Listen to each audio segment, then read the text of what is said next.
and welcome to episode 5 of How to Build a Theatre, the podcast that charts the journey of creating an English language theatre for Brussels. If you have no idea what that means, I suggest you stop this episode now and go back and listen to episode 1, where I explain the project and the purpose behind this podcast series. My name is Edward McMillan, co-founder of The Bridge here in Brussels. And I'm Phil Wilcox, London-based musician and co-host of this delightful podcast. So, Ed, who do we have as our guest for this month's episode? Well, I'm delighted that we're joined by Vicky Grace, who is Development Director at the Royal Court Theatre in London. So welcome to the show, Vicky. Thanks for having me. Hi, Vicky. We will be delving into exactly what is a development director in just a few moments. But first, Ed, what is the latest with The Bridge? Yeah, thanks, Phil.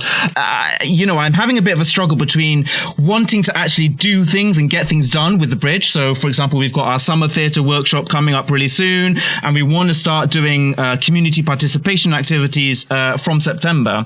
And so, there's this kind of drive to actually do things, but at the same time, in order to achieve our long-term goal, which is eventually to have a home, a cultural institution for English language theatre here in Brussels, we need that political support, basically, from the various levels of authorities. And that's kind of quite intangible work, really. It's a lot of meeting people, writing emails, talking to different peoples, and slowly expanding our network and slowly expanding the knowledge of the people here about The Bridge as a project. And I'm pleased to say that is slowly reaping dividends. We're slowly getting to our, higher and higher level decision makers, which is quite exciting. But, there's always this tension between dividing our time with the tangible activities that we want to do and the intangible kind of political support, which is, not ultimately what I want to do. I suspect that most people can relate to that a little bit, even in jobs sort of without of the arts. Certainly, you think of people in administration and office when you're a sort of arguably a smaller cog in a much larger machine. Things can feel intangible, meetings, emails, but obviously they've got to lead somewhere, haven't they? They've got to lead to something practical, something tangible. Yeah, and I guess ultimately lobbying is a part of life. It's not just for the lobby firms who work with government. It's for everyone. We all have to lobby our cause and try and push it, I guess. So one of the main causes actually for us at the moment is trying to find locations and venues for our various activities that we want to do. And that's actually been more of a challenge than I thought it was going to be. In Brussels, there are over 60 theatre venues or theatrical spaces here. There are also rehearsal spaces and various things, but there's huge demand for these spaces, plus the fact that I guess because of COVID, a lot of these spaces basically were privately run and didn't survive because they didn't have any people coming to hire them and use them. So a lot of the places are actually closing. So this is actually causing a bit of a sticking point for us at the moment, trying to find places that we can hire, that we can do things. And until we do, we're kind of a bit stuck, I guess. But I wonder with that, people are talking at the moment, particularly in the UK, I wonder if it's the same in Brussels, about the changing nature of town centres in the high street, with online shopping and things like that. Shops particularly are having a hard time. People are talking about things like whether town centres need to be experiential places, full of restaurants and cafes. And of course, theatres go arm in arm with that, along with cinemas and concert halls and things, that a town centre is no longer the place you go and pick up your clothes and you go to the butcher and all that sort of stuff. It's actually a place that everyone comes together and sort of experiences life, isn't it? Yeah, exactly. And that's also why we're talking to actors like property developers as well as the political authorities here, just to kind of see what is happening, where are the main intrigues in property development. In the Brussels region, you have 5 really big urban development projects, which are, and they do prioritize cultural and social projects over commercial and accommodation. So there are kind of avenues. Yeah, you're right, Phil. I keep walking around Brussels and I keep seeing exciting projects which are underway, and every time I'm like, yes, this is going to be the location for The Bridge. But yeah, okay. It's potential everywhere, isn't there? That can be a theatre. Yeah, exactly. I think you mentioned last week that you're gradually building your team, Ed. Is that progressing? Yeah, last month, Phil. Yeah, exactly. So the team is slowly coming together. Yes. I mean, essentially, especially after Born Out. So we had this. I did an interview in one of the local publications, and that drew a lot of interest from people who I wouldn't necessarily be able to reach on my own. And that kind of from that, we were able to bring people together who really want to see this project succeed. And so from that was building a small team of volunteers at this stage, to help us move this project forward. It's really exciting.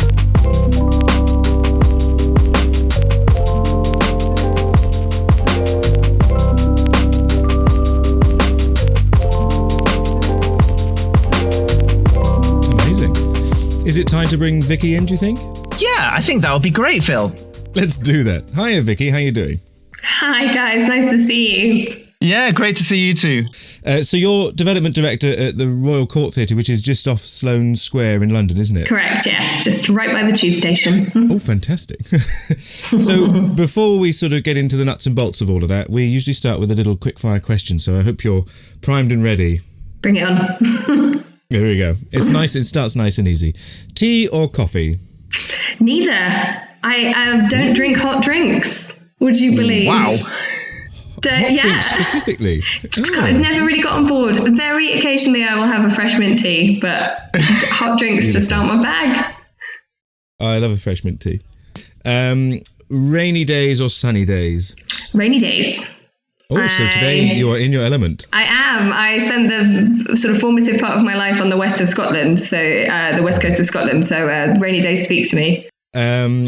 Introvert, would you describe yourself as introvert or extrovert? Bit of both. I have been described by a family member as an ambivert, which was a concept I didn't know existed, which apparently is a bit of both, basically. So someone who largely is probably most of an introvert, but does need those sort of energies of being around people to draw on. So I'm going to go with both. Does that depend on who you're around? With certain groups you're an introvert and certain groups you're an extrovert?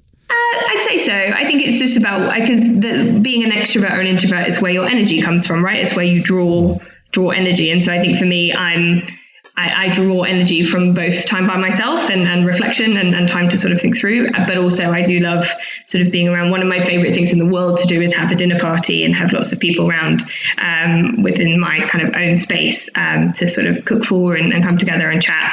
Whereas a place I would be less comfortable would be perhaps a rather sort of full-on club or bar or something. So that's where I'd sort of land myself in the middle. But that could also be my age. Which leads us to our next, I guess. Working from home or get back into the office? I feel like I'm fudging all of these answers, but I'm going to say both.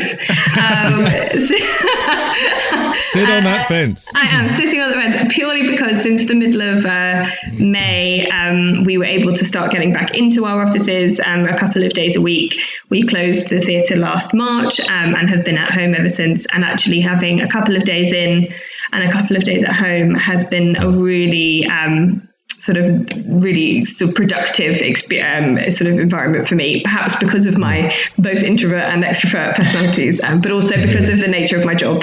It gives me that opportunity to have lots of time with my colleagues around the work, soaking up all of that wonderful artistic vibe, and then I can come home and write the funding application and, figure out where the money's going to come from. So I'm going to stay on that fence and say both. So finally, Vicky, in our quickfire round, what was your first job? First ever job was in the clothing store called Next, which was a real stalwart, I think still is, of the British High Street. I started working there when I was 16. I did the 11 a.m. to 3 p.m. shift every Saturday and Sunday. I did that right the way through to uni, selling men's clothes in Next. It was brutal, actually. Retail work is really difficult.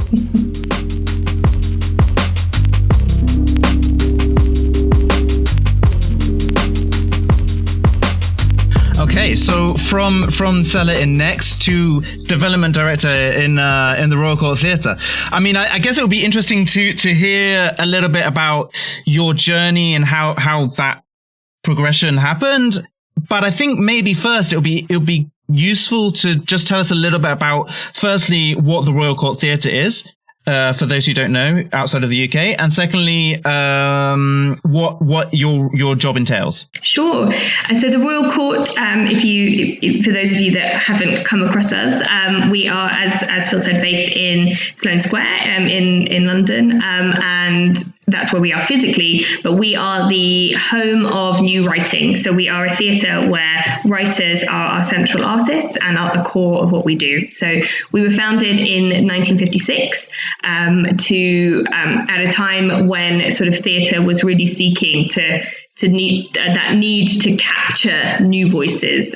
So one of the first sort of plays at the Royal Court was John Osborne's Don't Look Back in Anger, which sort of really kicked off as sort of known now as being sort of that inaugural play in kind of modern British theatre, and captured a sort of real moment. And we've continued with that mission. It's a very simple mission for us. Writers are the key, and they are the voices of our future, and it's on us to nurture, find, support, develop those voices from both the UK but also all over the world. We have a thriving international program, and that's what we do. So all of our work on stage is our new plays by writers who are either brand new, emerging, or established. So we regularly work with the likes of Carol Churchill, but also work with sort of really exciting emerging playwrights through our kind of outreach and youth programs, right the way through to putting them on stage. So that's who we are in a small nutshell. But it's a really extraordinary place to be, especially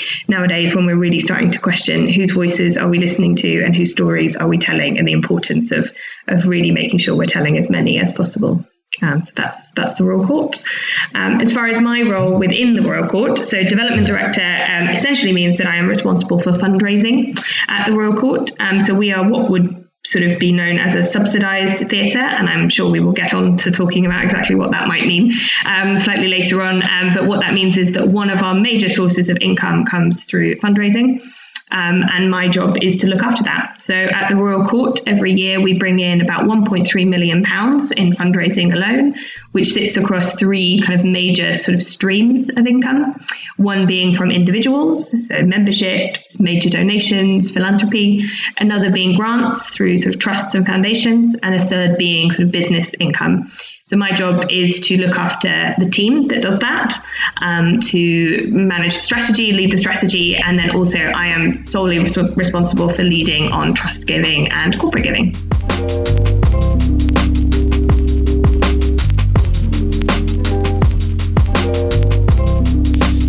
You describe Royal Court as a subsidised theatre. Can you just unpick that a little bit? What is the sort of, you don't have to give any trade secrets away, but the sort of funding model that you guys operate on? How does that work? Absolutely. And these are definitely not trade secrets. The Royal Court is a registered charity. So if you ever wanted to see how much money we get from various places, you can download our accounts from the Charity Commission website. So nothing is anything. It's all very open. So here in the UK, and this is a bit of a sweeping generalization, but it's the sort of easiest way to sort of illustrate it. There are sort of two models of theatre largely. There's the commercial sector, which is what you would see mostly in sort of the West End. So your Andrew Lloyd Webbers, your Cameron Mackintosh, those are commercial theatres in that their bulk of their money is coming from commercial investment, ticket sales, and that's their sort of mode of sustaining themselves. Then you have the subsidised sector, which is where we would fit into. So there's huge numbers of theatres that would fit into this model, anything from the National Theatre, us, sort of smaller theatres, some of our most extraordinary regional theatres across the country would fit into this model, whereby we tend to sort of have two subsidiaries. We're a registered charity, and we also have a trading arm, which means that we can earn money commercially through our bar, our kitchen, our ticket sales, but we can also raise money. By and large, we have three key income streams within this sector, and the Royal Court fits into this model. The first being the Arts Council. So Arts Council England have a programme called the National Portfolio, which there are a few hundred organisations that are NPOs, National Portfolio Organisations, which means that you receive 4-year cycles of funding to underpin your mission and your core work. The Royal Court receives about 31% of its funding from being an NPO. What that means is you have to reapply every 4 years to remain a part of that, and your acceptance into that involves you adhering to the Arts Council's kind of key, what is called investment principles. So they've just released a new 10-year strategy recently, which outlines those crucial priorities for public money. So around how we're managing sort of diversity, how we're managing innovation, all these kind of different things. So our second income stream would be, I suppose, what you might consider more kind of commercial trading income, which would be the lion's share. Pre-COVID, it was made up of ticket sales, and then also feeds into that. If you have, we have a bar and restaurant that feeds into that. On occasion, if we were to sort of mount a commercial production, take a show to the West End, raise investment against it, there may be some income from that would sort of feed into that stream. And then the third is where my team kind of come in, which is through fundraising. So in a pre-COVID setup, so before everything went bonkers on March 2020 for us, those three were sort of roughly 30% Arts Council, 30% fundraising, 40% ticket sales and sort of trading income. Obviously that all changed in the last year. But the rest of the subsidized sector is basically that same model, but what will vary is the percentages of what's represented. So for example, the Donmar warehouse where I used to work, that Arts Council portion is much smaller, but their fundraising portion is much bigger. It just depends on how that theatre structures itself, but it's largely within that sort of trilogy, I suppose. It's really interesting to hear that actually the larger sum, the larger percentage comes from ticket sales, because I thought, actually taking a peek into it, I would have imagined that the fundraising / government help that comes from the Arts Council would have I suppose together they outnumber it slightly, but that's really great that ticket sales are still of the three the larger portion. I was going to ask as well, while we're on to the NPOs, the National Portfolio Organisations, so that money essentially, Arts Council England is obviously taking government money, public money, and then it sort of sieves, it's like a sieve, isn't it? And it divvies out to the organisations. As an NPO, if I understand it right, you sort of have some responsibilities as well, isn't it? There's some conditions about you're considered a sort of, I suppose, a larger company, and that you would also that some of that money that you're given also is somehow used to help smaller organisations, sort of treating you as an umbrella. Would that be fair to say, or is that? Yeah, I think what's probably in terms of our responsibilities, we absolutely do have sort of huge expectations, as we should do, from the Arts Council, and we are accountable to how that money is being used. We have a responsibility to ensure that we are sort of bettering the sector.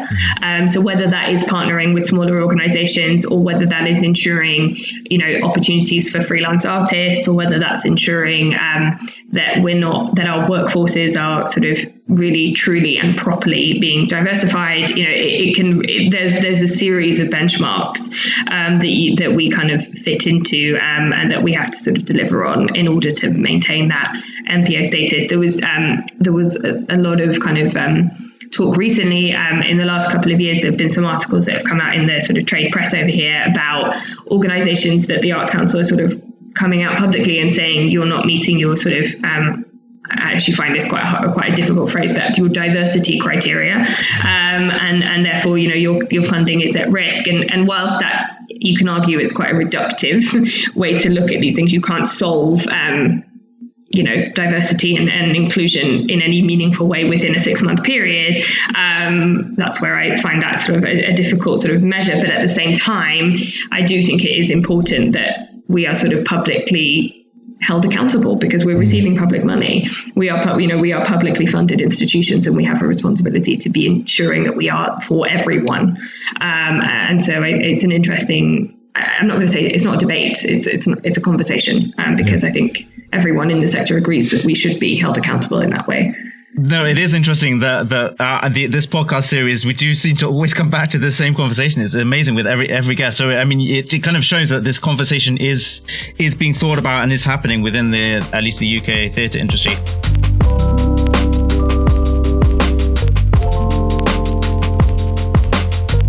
I mean, I think we should move on now to maybe a bit more about what your team does. And so I guess one part of it is your work with, if I understand it correctly, individual supporters. And then also one part is more with businesses. And I guess maybe let's start with individuals. And what do you think would attract them to become supporters of a place like the Royal Court?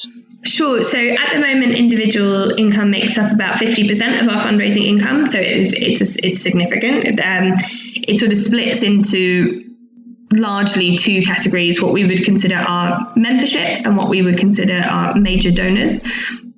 This categorization is very much, that's how we sort of split it in terms of management. But to us, every supporter is a supporter and has huge value to us. I think in terms of why do people become supporters at whatever level that may be within the Royal Court, I think there's been a bit of there's almost a pre-COVID answer and a sort of now answer. I think pre-COVID, a large number, definitely not all, but a large number were quite driven by that sort of access to the theatre, opportunity to see the work, attend events, talk to the artists, learn more about it in that way, really driven by that passion for the work, but then becoming a supporter in order to have that access to get closer. Obviously, during COVID, we didn't have plays on stage. We didn't have opportunities for people. But what has been extraordinary is that people have continued to give. People have continued to renew those memberships. People have stayed with us because they understand that we need them in order to come back and to give them those experiences again. But I think also because we've really started to move into that space where more people are thinking, I guess, quite philanthropically, how do it's not just about giving to get, it's about, my donation, my membership is having an impact on the world in this way through this organization. And there's definitely been a shift over the last 12 months in how we talk about that, how the Royal Court's always had a super clear mission. It's always sort of really known who it is, and that won't change.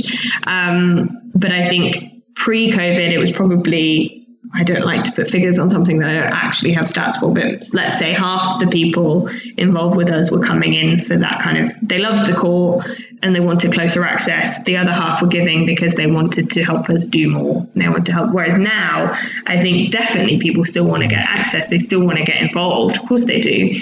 But actually that sort of mindset shift and sort of going, here, let my support help you do what you need to do to support more writers, to reach more writers across the world, to work with more young people, to produce new stories. And it's not that they don't want to come and see the plays and have the events. Of course not. When we can have them, I'm sure they'll come. But I have been completely moved in the last 12 months by how many of those individuals that used to be quite sort of, and there's nothing wrong with being this way. I mean, I applaud it. I encourage it. I've spent 10 years working with wonderful individuals who come to all of your events and really get stuck in. But even when we took those events away, they still gave. They still knew that we needed them and that their support was hugely valued, whether that was £5 or £5,000. And that's it, isn't it? It's a wonderful metric of how appreciated your work is. People are just choosing to subscribe, for want of a better word, to you and your work. Whether, like you say, whether it's £5 or a larger lump sum in one go or whatever, it shows that people appreciate the work that you're doing, the art that you're creating. And I think that COVID, because it was taken away from us, I think if anything that was good about COVID is that we've realized how important culture is for our lives, for everyone's lives, to make it more richer. And I think that's tapping into that. It's really, people realize we need culture. Otherwise our lives is just a bit boring, and actually we want to go and enjoy ourselves. And for us, it's been really interesting because prior to COVID, we always wanted to be able to shout more loudly to our supporter base about the incredible education work that we did, the incredible writer development program. So the stuff that you're not seeing on the stage.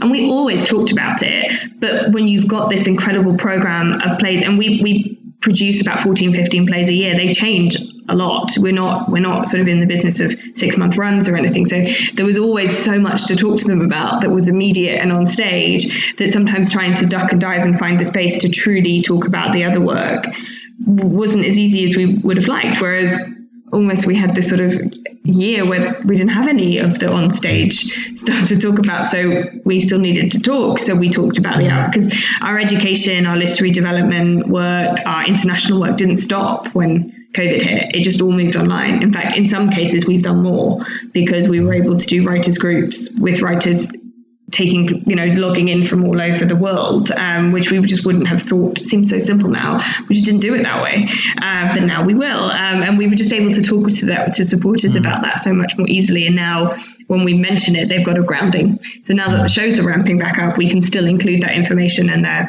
paying attention, and they're really, really connecting with it in a really extraordinary way. I wonder if we've had a couple of guests on the podcast. Obviously, all of these podcasts have been recorded in COVID times and after a year of theatres being shut. And everyone has mentioned, certainly if we're talking to people about learning participation programs, that kind of stuff, about how they've managed to broaden out and go online and essentially, capture the world, go and send their message out to the world. From your perspective, I wonder, has that altered individual funding as well? Are you suddenly getting people who are logging into your work and finding you from a broader pool? Whether that be locally, whether it's just people within the UK who are finding you because you're doing more stuff online or abroad, is that actually broadening out the funding model as well? I think it is. I don't think we're really going to know for sure until we've sort of got a little bit more behind us to sort of know who's sticking around, and there's sort of that. There was a kind of pandemic generosity, which is amazing, but the question is that long-term, are people going to keep giving? Are they going to keep coming back? But we've definitely seen new supporters coming in very different ways. So last autumn, we launched a campaign, a public-facing kind of campaign called Support the Court. And we hadn't done anything like this before. So this was just an opportunity to give a one-off donation of any level. Went out to all of our audiences. We really put all about supporting the future of the court, and we had a target of £100,000. We raised £170,000, and we saw donations coming through at absolutely every single level, from £1 to £50,000, and it was really amazing to see who those people were. And we're now just sort of crunching through that data and really trying to make sense of it. And and a huge number of those people weren't giving before, or if not as a supporter, but they were giving because they were coming to see things. And to us, to me, if you buy a ticket, you're still supporting the Royal Court. If you buy a drink at the bar, you're still supporting the Royal Court.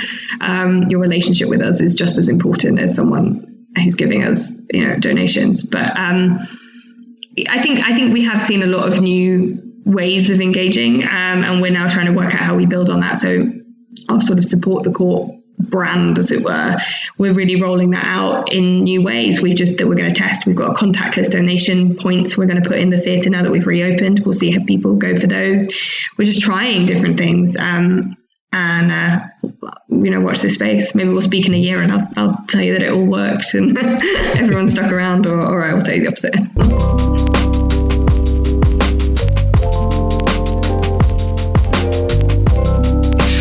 So individuals are obviously a very key part of your funding model, and then maybe let's talk a little bit about businesses and how they interact with you and what kind of relationship you build with them, and how that's been also during the COVID times. Sure. So for the Royal Court, kind of pre-COVID, and I apologize that is just the way it is right now. It's sort of, here's the pre-COVID model and here's where we are now and where I think we'll go.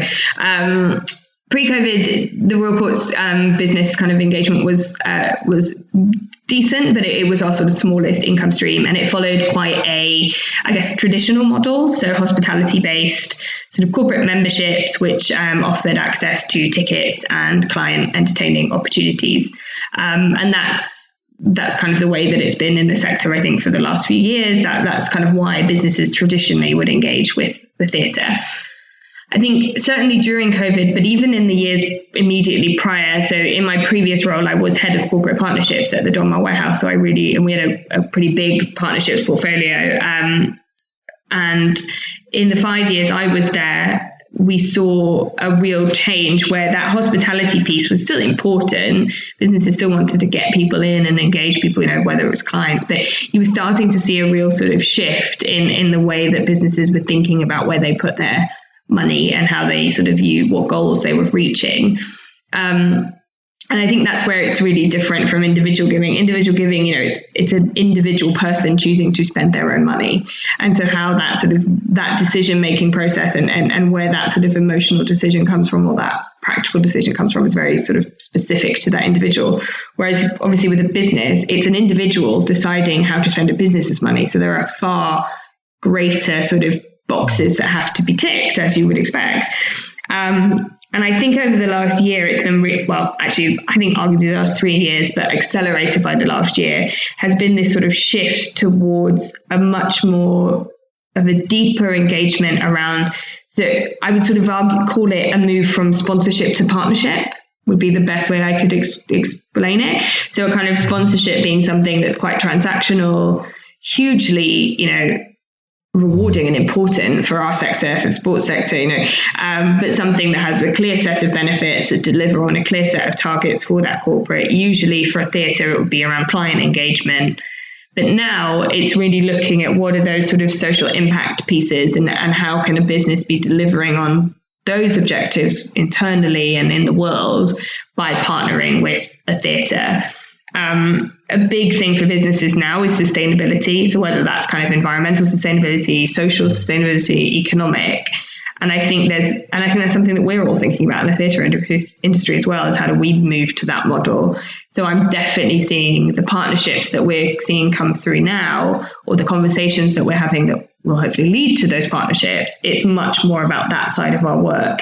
And then the opportunity to bring someone to the theatre or have a nice evening or a nice event is like an added bonus. It's a sort of deliverable rather than the reason for the engagement, if that sort of makes sense. So in my last few years at the Donmar, we were starting to see sort of some more interesting kind of what you'd call activations of a partnership, which was, as well as the events at the theatre and the pre-show entertaining and the meet the director and these lovely things, you were also seeing an interest in workshops for staff around, an example, when I worked with one of our major partners was a big bank, and they were doing a lot of work with their women's network and really pushing that at the same time as we had an all-female Shakespeare production. So we hosted a kind of evening of workshops for their women's network around sort of finding your voice and using your voice and sort of using that kind of model. And then we had a panel event which featured our sort of executive who was female, a senior person from this bank and someone from another charity partner of theirs. And it was a sort of in conversation after the workshops, which, we had food and things about being a woman in these various sort of industries and talk about that. So that was a really interesting sort of way to move that partnership to serve their goals, but also using assets of ours in very different ways than we had prior.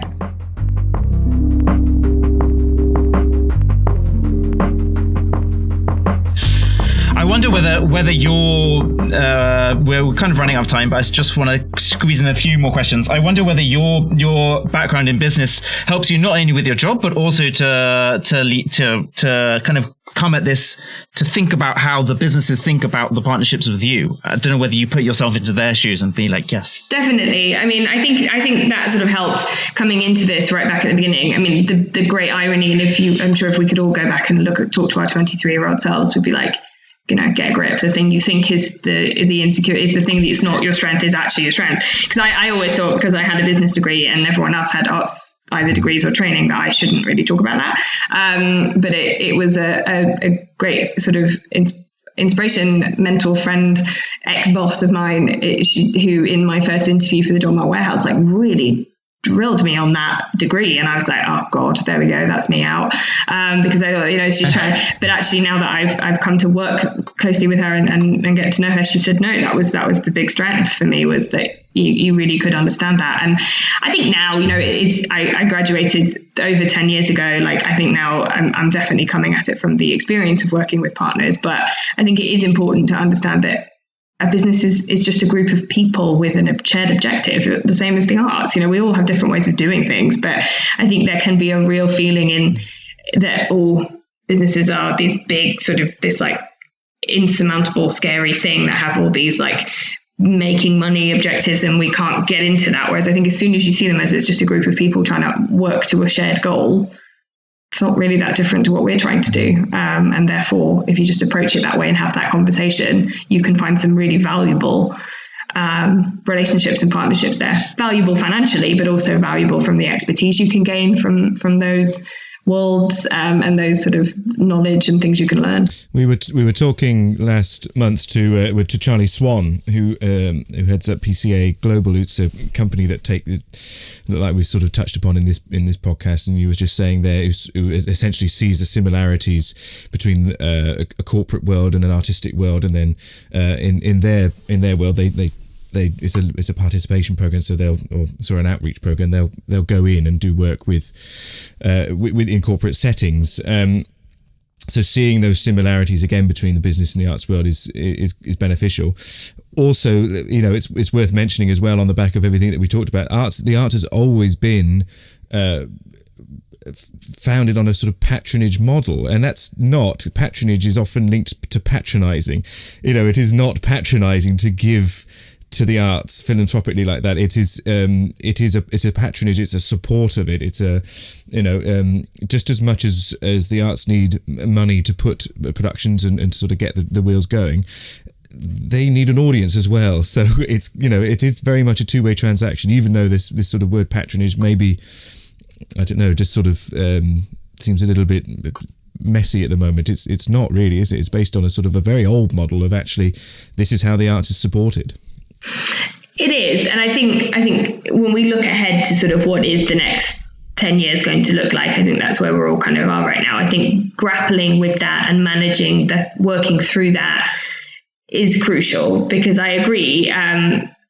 Obviously, I think there is, based on what I do, I think it's an incredibly sort of important and kind of nourishing relationship with our supporters, and I think it's one that there are core audience. So many of them, they're making a choice. You don't have to give to the Royal Court. You don't have to give. But I do agree. I think as we, thinking back to some of the things we talked about when we talked about the Arts Council and some of the things that we're working with around those, how do we make sure that theatre is for everyone? There is an inherent sort of tension there that we have to figure out. And it's not an easy thing to figure out. And it's absolutely not about discarding one audience in favor of another. It's about how do we make space for everyone, and how do we make sure that environment is productive for everyone. And I think that's one of the biggest sort of challenges. And I use challenge in a positive sense, in terms of something that we need to sort of face up to and really think about, is how do we make sure that the way that we're funding ourselves feeds into and supports and is a really important and then sort of healthy part of all of these other things we're thinking about around our responsibilities and our kind of objectives for the future, to make sure that the industry rebuilds from this time better than it was before, and is sort of, but how do we take the funders and the funding with us? Because I think we can and we will, but it's how do we do that, and how do we face that tension? I think the only answer is to face it and to ask and to talk, and that's something that's incredibly sort of integral. That's something that's integral at the Royal Court, is having these conversations, and our leadership are brilliant at sort of going, well, let's talk about it, let's figure it out, let's ask those questions, and that's what we're doing. Is how do we figure that out? I don't know, but I'm sure we will. Vicky, that is such a nice place to end. I think this forward-looking, future-looking perspective on things, and so you mentioned that to us, just we were chatting before starting recording. The theatre just reopened in the middle of June. Yes. So you're playing throughout the summer, is that correct? We are. We have announced a season of work through till December, which are all plays that were postponed due to the pandemic. So we will have. Well, we hope not entirely socially distanced, but certainly for now, socially distanced audiences all the way through, and 4 incredible new plays in our downstairs space. So we're back. Excellent to hear. Hopefully for good. Oh, please don't. Yeah, I hope so. Fingers crossed. So, Vicky Grace, thank you so much for coming on the podcast again. It's been a real pleasure to chat to you today. Thank you for having me. It's been lovely to speak. And Phil, thanks again for joining me. It's been a pleasure to have this conversation. My pleasure as always, Ed. And we will be back next month with another episode of How to Build a Theatre.